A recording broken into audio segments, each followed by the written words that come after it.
Hello and welcome to September. Someone's still on vacation. 2021's ThinkBIG. So we have a few items on the agenda today, and the first one is I wanted to share results. Actually, in our last ThinkBIG or the one prior to that, we were talking about object storage providers and the difficulty in testing both the. Sorry, don't look at that. The difficulty in testing both the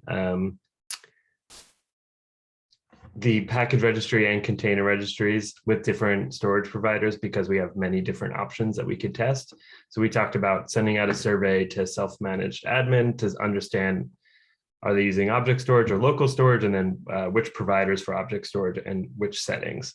So it was quite difficult to get a lot of GitLab self-managed. Talking to research, it turns out that that's a very researched group. So we're only able to get about, I think, 30 something responses, but I did think that I would share the data. I could just pull it up quick if I could share my right screen. Okay, you can see this chart, right? Okay, so yeah, this is mainly focused on GitLab administrators, and then we just see that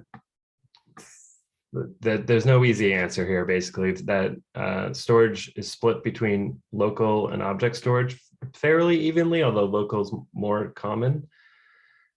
We see Azure Disk here identified, and then under providers, this is what worried me, is just seeing that other is the majority. So it wasn't like S3 or Google Cloud was the largest provider. And you could see some of the numbers there. And then here, I guess a lot of the other here identified are S3 compatible providers, which is what Joao expected when we were talking about this. And then we could see pretty even among those who know that they're using an S3 or who selected S3, about 50-50 split between S3 and a compatible service. And then amongst those, I believe Ceph was the most popular. And then other, and you could see just a list of some brands that I hadn't heard of before. And then we have just the 3 questions about object storage settings. So do you have direct upload enabled? Pretty evenly split between yes, no, and I'm not sure. And that's kind of the case for the rest of them. So do you have background upload enabled? The majority said no or not sure. And then the proxy download enabled, the majority is no, and then not sure. That's it. Stop sharing for a second. Any surprises there or anything that, does that stir any thoughts? Do we know why we have so few responses to these surveys? Because 30 is not enough, I would say. It's very difficult to make a decision based on such a small sample. Yeah, apparently I talked to the research team and they just said that they are having a really hard time getting qualified GitLab admin, self-managed admin to take the survey because they've been pinged so often for surveys, so that the response rate is really low. So we sent it out to our mailing list. We published it on LinkedIn and social on several times. I posted it to social, I think, but that doesn't, I only have a few followers. We could expand it to reduce the restrictions, like to ask, we don't have to ask for admin. We could just cast a wider net, and we may see a larger percentage of people say, I'm not sure, I don't know, but at least like as a developer, that we use, Google Cloud, you might be able to answer it without being an admin. Yeah, maybe an admin or an SRE would be a good universe to make those questions, but still it would be good to have some kind of incentive for people to answer these surveys because the data is useful. We could also do that. Yeah, we could send out like try to incentivize folks with an Amazon gift card or something like that. Okay. Give away some CI minutes. No, I'm joking. Like that. Okay. Let me see if I could follow up on. Yeah, I I would not like to have it expanded beyond the confirmed or qualified GitLab admins, just because having more potentially worse data does concern me. I'd rather try to bump up the number of these kind of responses first. Okay, yeah, I think the incentives idea is a good one. And do you think expanding it to include SREs would be risky still, Haley, or do you think that would be okay? Oh, that's okay. Okay, but just Yeah, not to include them. Yeah, any just yeah, somebody who would be familiar with the configuration. Okay. Do you feel like having more than 100 responses is sufficient in this case? Or I don't know if it might be difficult to get more than that, but we could try. I would As many as possible. I would need to know how many people are using self-managed to answer that. That many, yeah. Yeah, because you can determine a statistically significant sample size from a population, but you do need a population or a good estimate of it. I doubt 100 is going to meet that criteria. Maybe we should take in consideration the size of the self-managed. So if we could reach out, for example, the top 10 biggest self-managed, because we may reach out to 100 self-managed each with 20 user, and then there is 2 or 3 that have 5,000 user, and the impact is different, I think. That idea. And actually, it would be biased survey, but we could actually send out the survey to our top 50 most the customers that use the container, or at least the package registry most frequently. That could help too. At least we could include them. I would be curious about the customers that don't or use it, are reluctant to use it, because the heavy users are apparently satisfied. So maybe there are users that would like to use it more, but their object storage provider isn't, their preferred object storage provider isn't performing like they would like it to. Okay. All right, I'll see if I can get more, see if we could cast a wider net and get more folks to respond to this. Okay, cool. So that was the first item. Next up. And I thought we could continue on the maturity targets, and let's see if I could share my screen again. So the next maturity target that I was hoping we could review is make the package registry lovable, which is a little bit further out. It's about 2 years away, so we have some time to get there. But if you remember, the previous maturity target, make the package registry complete, was really focused on adding a few additional formats. Here we start to make the feature, I think, well, more lovable for people. So some items that I have here is adding all of the package metadata to the user interface. That's something I hear very often from people, that we're missing data, which prevents the package registry from really being the single source of truth for teams. So ensuring that we have all of that data extracted when needed, and then presented and searchable in the user interface, and is very important. So we have a bunch of issues here that are mainly focused on either displaying or extracting or presenting the metadata for each format. We've tried planning this for NPM a few times, and it always seems to fall by the wayside, which I think is okay because we've had other priorities, but it'd be awesome to get to those in the future. The other thing that I hear very often from customers is that they want the ability to identify packages as protected to prevent accidental deletion or updates. And so then we have an issue for each format, probably need to add one for Helm charts and here as well. Was someone gonna ask a question there? Yeah, actually on the previous one. So it comes to mind, we have a bunch of display available metadata, but wouldn't it be a good MVC step to instead show the configuration file first? Because most of them, they all contain the metadata. So package.json, composer.json, I think most of the package manager have a configuration file that we could just bubble up to the UI and be a catch-all. Would it make sense?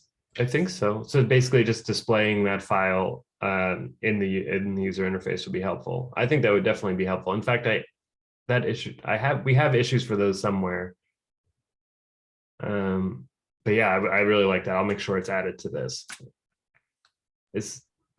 We don't extract that file from all package archives, so we will need to extract it so we can present it.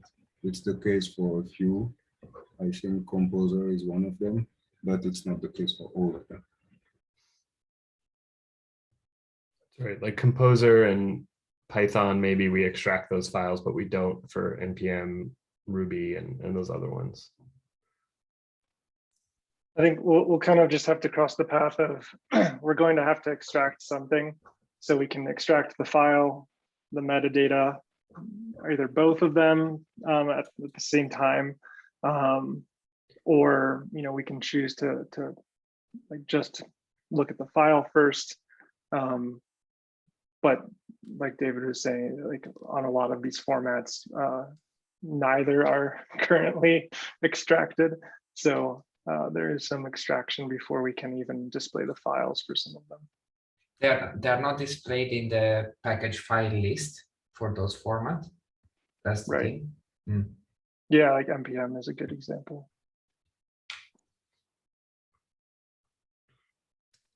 I think having the files there would be helpful, but if we have to extract everything anyway, we might as well have the data, because then it could be, I think, more easily searchable and filterable. Yeah, I was going to ask, when it comes to searchability, is there a way that we're like looking at or measuring like the types of things that people expect to be able to search for? I think that's a good research project that we could look at. I think to start, we could probably, like, each format kind of has, like, if you look at NPM, they have their required fields. That's like a good way to start. Any of those fields should probably be searchable or at least filterable. And then we could sort of exclude all of the other fields. For Conan, it's a little more complicated because the way that attributes work, there could be many options. It could be up to like 100 attributes or more. So I think for that, we would want to be a little bit more careful with what we allow searching by, otherwise we could end up in trouble. What Artifactory does is, and I don't want to build this, but they have their own like search query language that they've created, and they sort of push users into using that to find packages. I really like sort of what we have already with it's similar to how we search for issues and merge requests. So if we could just have, instead of searching by, created date, you could search by like, dependency or bin property, like that would be really cool. Question, things that come to mind is, we have a very good search for the settings where you can search and it will expand the section. Could we bring it to the package details, even if it does almost nothing, but we can that way look at what exactly people search for? Like store even the search that doesn't bring any value, and we can collect, I don't know, they search for package type we already have, but whatever, 100 times. Maybe we should implement this. I love that idea. So we would just need an issue that would say, bring in the settings search to the package registry and instrument it so we could see which data. Yeah. Okay. Something like that.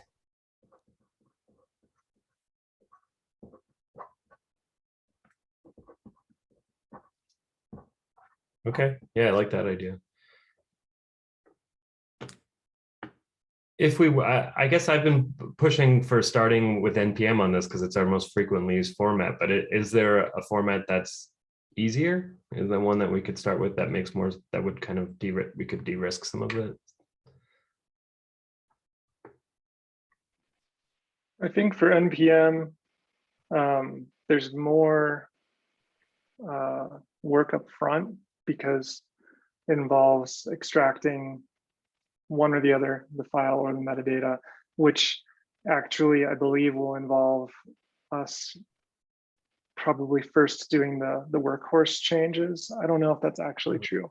If we need to move it to workhorse before we can start doing extraction, but it seems like it might be a good idea to do that first. I'm trying to think if there's a specific format that the file is already available and either the metadata is or isn't. So it's a little bit more straightforward for displaying the files. I know Maven, we have metadata, but we don't display the file. So we could look at Maven for just displaying the various metadata XML files. We could also Actually, it is displayed for snapshot versions because they do have a metadata in the snapshot version of the package. But we don't display the versionless package, which has all the other versions inside of the metadata file. Also for the NPM package, I don't think we need the workhorse change because that change is just a matter of how Peter said, when do you upload the package file? Right now, it's just done by Rails, and with the change, it will be done by workhorse. But you get the same result. You have a file on object storage, and you need probably a background job to extract the package.json file from the archive that is on object storage. would it make sense to start with like Python or NuGet, which has less usage, and maybe we can we don't have to worry as much about maybe any performance concerns or something? NuGet could be a good candidate because we already have a worker that needs to pull the archive and needs to read the .spec file. And so we could just update that worker to add the .new spec file to the package. That could work. Okay. And we just did a bunch of NuGet improvements to that, so could make sense. Okay. I was also going to say we have Ruby gems, which is not complete yet, but it is set up to extract the gem spec file and the metadata. It's just we don't have the download functionality finished yet. Okay, cool. And Ruby gems, that could be nice too, because we could, kind of bisect the problems and start there and still add the download logic later. I'm not sure if it is important, but right now when the package is processed by a background job, the package is flagged as not available for pulling. So you can't pull it from outside. We wouldn't need that for all the packages. Let's say that we start with NPM. I wouldn't mark the package as not pullable while we extract the package.json file.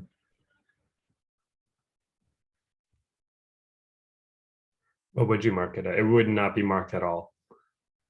Yeah, exactly. We have actually it's a state on the package, which is called, I think it's processing. And this is to mark, okay, we are processing the package and you can't pull it right now. But if we start with NPM, we need to have some caution to not mark the NPM package as processing. Okay. Because the explanation is that NPM install will not use this package JSON file. It will just pull the whole archive and work from there. Okay. Any other questions or thoughts on the adding the metadata? Okay, so yeah, I touched on identifying packages as protected. I think for this, it's mainly see the functionality working similar to how protected branches work. So you could identify a package as protected, and then only an admin or an owner could make an update. That's another really frequently requested feature. I've been putting off this epic here, the package registry cleanup policies, for a while. There's a lot of stuff in here that needs to be cleaned up, but I'm starting to hear more and more about this from customers as we see increased usage, which I think is pretty cool, that we're starting to see people say they have so much that they need to think about auto expiring some packages. So this will be something I think we need to start to tackle. And actually, I was talking to Katie yesterday, our new designer, and we were talking about doing a UX scorecard for one of the jobs to be done around storage management. So hopefully we'll start working together on this and start to put together some designs and ideas and research around this. But this will be something that we definitely need to tackle. Probably it will be early next year, knowing that it's like September already. Good thing we have a lot of experience with container registry cleanup policies and now time to life policies for the dependency proxy. So we'll be pros by the time we get to that one. This one is kind of a catch-all epic that I made a while ago, and it's really just, I probably need to rename it. But I originally had this idea that a lot of the data model or API needed to be updated, but that's probably not what these are. So just some issues that I hear about often. Combining like name packages in the list view. So if you have many versions, put all the versions together. I know we have an issue for that. Including if a package contains a README, displaying it in the detail view. Better error messages when transferring a group with packages. We have another issue for Docker images that should be updated. Adding new package version published to project notifications is another one that we hear about every now and then. Adding download counts to the list tabs. I'm going to close that issue because we don't have tabs anymore. Oh yeah, closer. I forgot about that. Thanks, Nico. And project. Adding revisions and revision date to the package registry.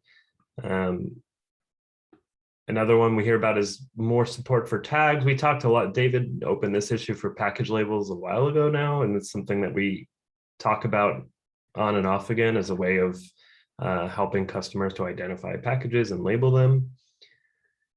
And then allowing the tags to be added and removed with the API. And then I'm not sure what this one is, validating package types in the metadata models. So this is kind of a catch-all for things that I hear of people saying that they want to have some update to how the data works or adding a new field to the metadata.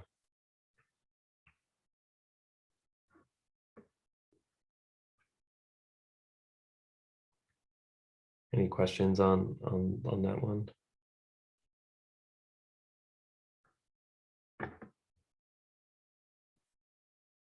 Okay, yeah, so just a couple more. Here I'm hearing a lot about Conda repository. There's a few formats that we hear a lot about from the community, but Conda is one that I hear from customers regularly. So really any customer that's kind of has a significant or a decent sized data science team, they're probably using Conda instead of PyPI just because Conda comes built in with a lot of machine learning packages. So this one comes up somewhat frequently from customers, but not as much as RPM, which is in the previous maturity target. Being able to use the API to set the package registry to public or private, that's another thing. People want to be able to control the visibility separately from the repository. We actually launched a feature for the contain registry for that in 14.2, which is pretty cool. So doing the same thing for the package registry. And then just having Slack notifications for package publish or really anything. So better improve our auto DevOps story. Okay, I'll pause there for any more questions.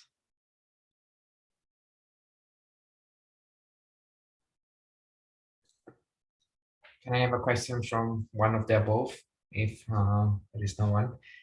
For the implementing locking mechanism, like to protect the package, do we support any package manager deletion of package, or the deletion can be done only through the UI or own API?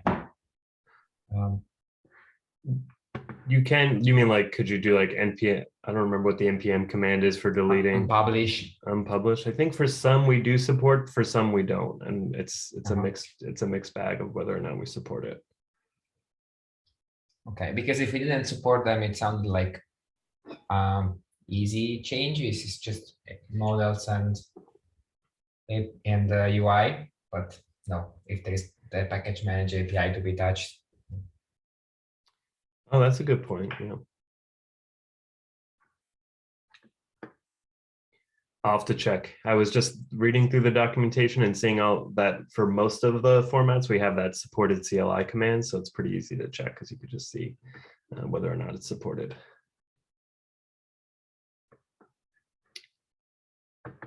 Cool. Okay, well, I'll move on to the container registry, make the container registry lovable, which I think this probably will change over time as we add the metadata database and we start to add new features from the previous epic.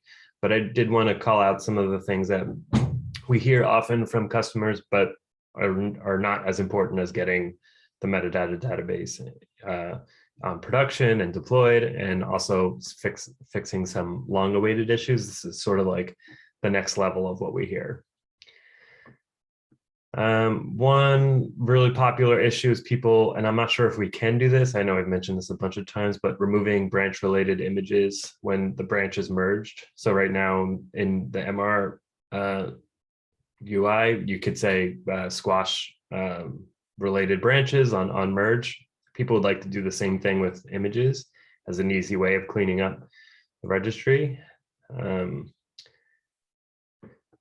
People really would like to see the pull count for container images. So how many times is a given image or tag being downloaded, and being able to sort of make that visible for everyone in the user interface.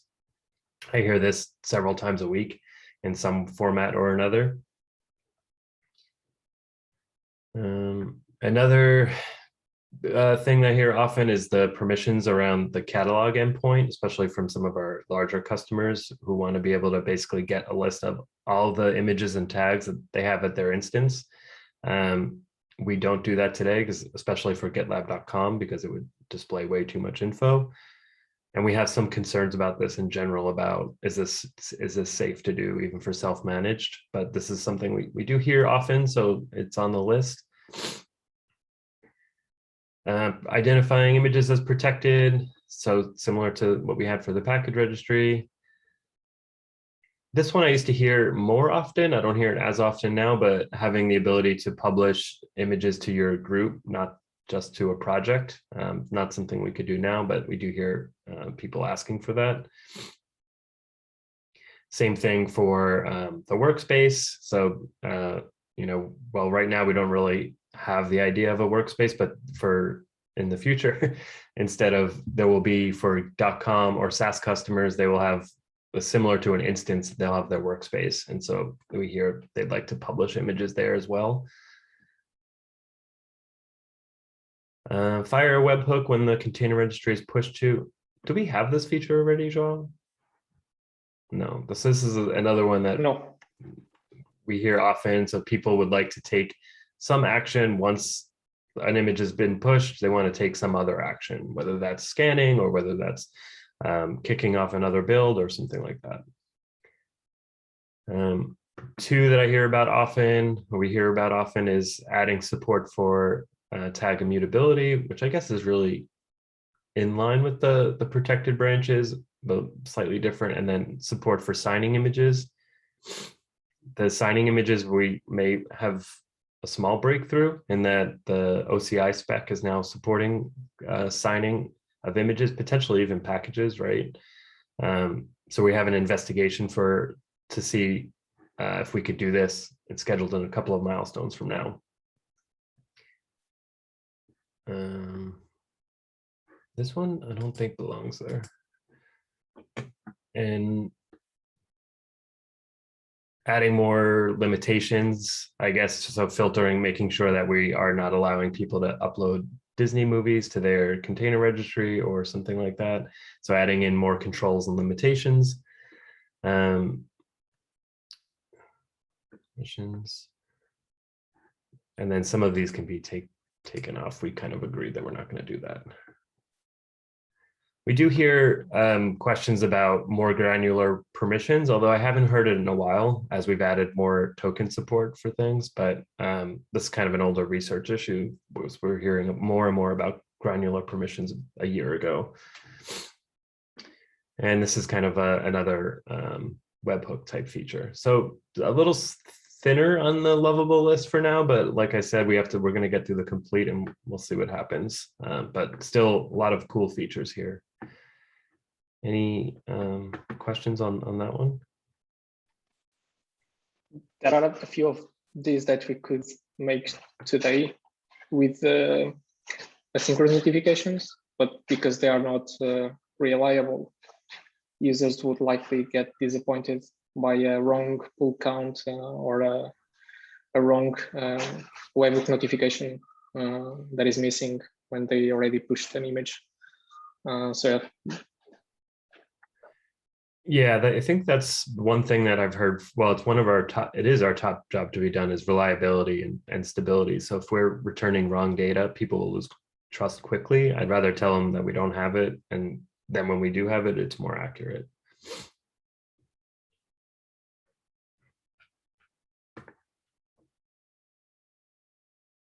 It also be nice to have the metadata database in prod before taking on a lot of these issues. Some of them require it.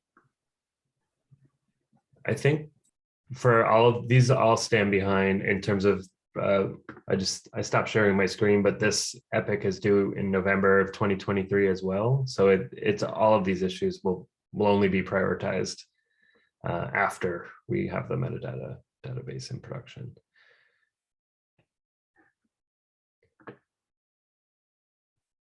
Cool. Well, I think that was what I had for this week's agenda. I did have something about the documentation, but I know Nick is out on vacation and not available today. So it'd be cool if he was here, because I kind of wanted to just have a group look at the docs and see if there's room for improvement or suggestions, or if people, just because looking at our last sus score, which is done quarterly, and for GitLab, it hasn't been great for the past several quarters. We have like a failing grade. And for our team, normally the scores are good, but in this last one, we got dinged by, I think, 4 or 5 users that the documentation was hard to follow. And what is sus? It's like, where's something user satisfaction. User satisfaction. I don't know if it's just me, but the link doesn't open require permissions. Oh, dang. I don't control that doc. I could pull it up, or maybe I shouldn't do that. I could stop recording and then pull it up. Stands for System Usability Scale. That's it. So I've had this feeling that because the documentation is added piece by piece, that maybe over time we lose sort of like the general structure, because we're continue to like add things on one piece at a time, and we lose sort of that this is how it should flow, this is how, what it should always include, and we should avoid putting stuff like this in. But I guess I'd be open to hearing your opinions if there's something that you think that we could do that would improve it. Yeah, I've noticed that too. I think the one that stands out to me is NPM, because I think is the most frequently updated by like community members and just people sort of fixing things. But I know that like I'll revisit NPM after a while and be like, oh yeah, how do I do this? And then I'll go and look, and it's like totally different than what I've done before. And so just like that changing process isn't necessarily a good experience unless there's a really good reason for it to be changing. Like I know like we used to only have npm RC files, and now it's a lot more configuration command based. So that can create some confusion. Do you think when it comes to community changes, is there a better review process that we could be doing when it comes to docs? I think maybe if we had a structure that like, this is the structure that doesn't change because this makes the most sense. And then any community contribution would have to still fall within that structure. They couldn't just like remove any of those headers or sections. That could be really helpful, but we would have to agree that this is the most critical. This should never change, not never change, but it should only change with a really good reason.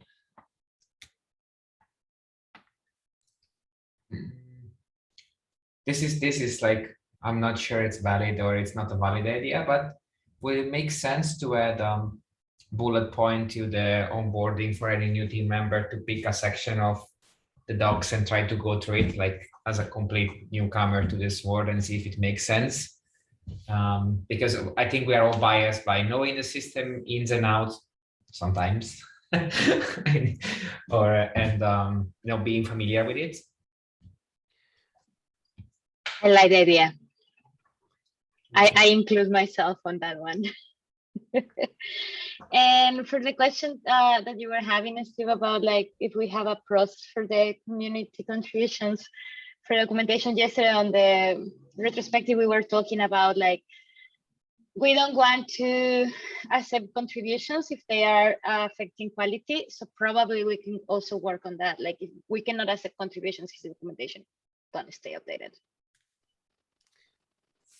Yeah, I agree. And we can always say no, or we can move something, or I think we just need to be more careful about what makes it in because of this shifting baseline. It's really easy to get off. So maybe what we could do is, since NPM is the most crowded, we could try and make, go through and see if we can make any improvements. I know Hugo just recently went through NPM to work through publishing and installing first packages. So I can reach out to Hugo later and see if he had any feedback after going through those docs. Okay, yeah, that'd be great.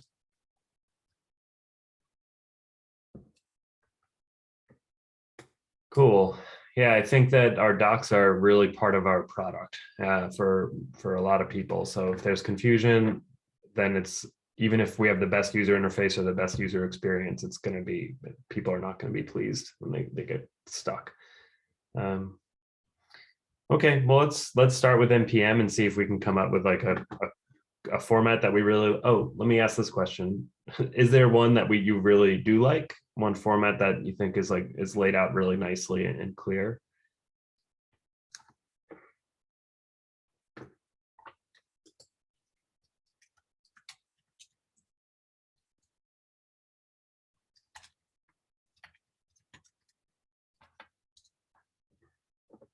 Come on, there should be one that you decide as a team, like, yes, this is a good one. I'm going to share my screen. We have a couple minutes, so. I think like PyPI is relatively short and simple. Like it's very, like looking at on the right side of the page there, it's very easy to navigate. And there's obvious like sections about like build a package, authenticate, publish, install. And that's kind of it. Whereas if you click over to like NPM or Maven, suddenly trying to navigate that right side to find a specific section becomes a little bit more difficult. And it might be just because PyPI, there's less usage and there's less complexity, but I do like the simplicity of the sections. I agree. I think the issue on documentation is that we need to mix two sets of three things. One set is the actions, so it's authentication, pulling, and pushing a package. And the other set is the levels that are available. So we can have up to three, which is project, group, and instance. So for packages where they support three levels, we need to like mix those two sets together, and that makes the documentation hard to read. On NPM, it's only two levels. It's the instance and project, and you see what we are. On Maven, we have the three levels. And if you look at the authentication section, you have three subsections for each level. So I've been wondering if perhaps it would be better to, instead of having sections on the operations first, you have sections on the levels first, meaning that for Maven, you would have three sections, the project level, a group level, and instance level, and then you describe the operations, authenticate, publish, and install. Another thing that we could do is that we could mimic how a lot of open source packages are done and start the docs with a getting started section, which is very slim and cover the most common use case. And you copy paste, click link, and you are done. And you are covered most of the user, and then moved all the advanced stuff below that.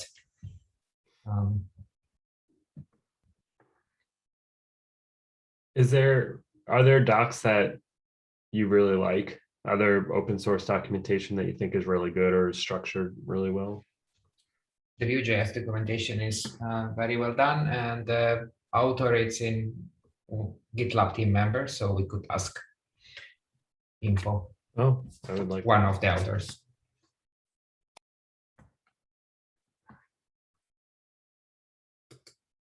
Well, I like that idea, David, too, of kind of making it's basically three sections. So you have a project, group, and instance level, and then in each one of those, you would put build, authenticate, build, publish. That's a good idea. I think that could simplify things, because right now you're kind of jumping around from section to section, and it's hard to follow. And for Nico's point, like we could even do something like I'm curious how many users really understand project versus group versus instance, if they're just getting started or if they even care.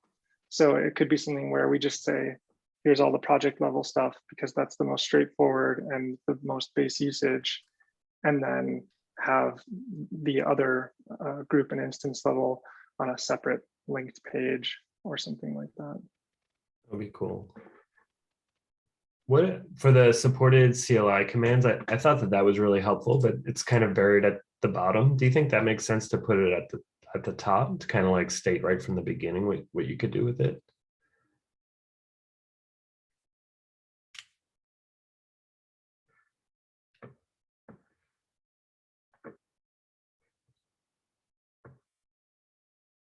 Well, lots of ideas. Nico, I would love an intro if you know the person.